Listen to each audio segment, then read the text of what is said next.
రైతు సోదరులందరికీ నమస్తే. ముందుగా మీకు దసరా శుభాకాంక్షలు తెలియజేస్తున్నానండి.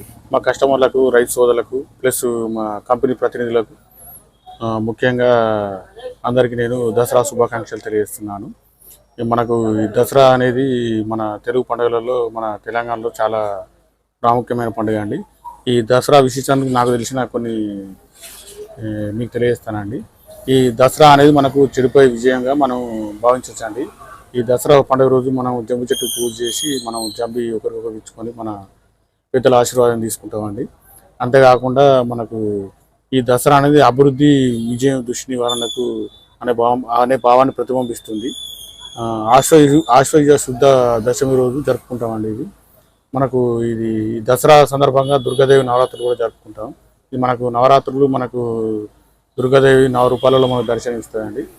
అందువల్ల మనకు దుర్గమ్మ వారి ఆశీస్సులు మా కస్టమర్ల మీద అందరి ఉండాలని నేను భావిస్తున్నానండి.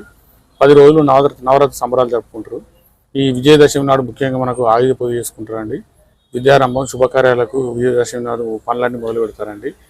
ఈ దసరా అనేది మన దుష్టపై ధర్మ విజయం, భక్తి ప్రతీకగా మనం భావిస్తామండి. అందువల్ల మీరు మన రైతులు, కస్టమర్లందరికీ నేను మరొకసారి దసరా శుభాకాంక్షలు తెలియజేస్తున్నానండి. ఈ దసరా నాడు మనం సాంప్రదాయబద్ధంగా మంచి దుస్తులు ధరించి ఈరోజు మనం ముఖ్యంగా పాలపిట్టను చూస్తామండి. సాయంత్రం వేళ పాలపిట్టను చూస్తే మనకు మంచి జరుగుతుందనే నమ్మకం ఉంటుంది. ఇది మనకు ఈరోజు శ్రీరాముడు నరకవధ కూడా చేసిన రోజు అని మనం భావిస్తామండి. అందువల్ల మీరు మన సాంప్రదాయబద్ధంగా దసరా పండుగ జరుపుకుంటారని నేను ఆశిస్తున్నానండి.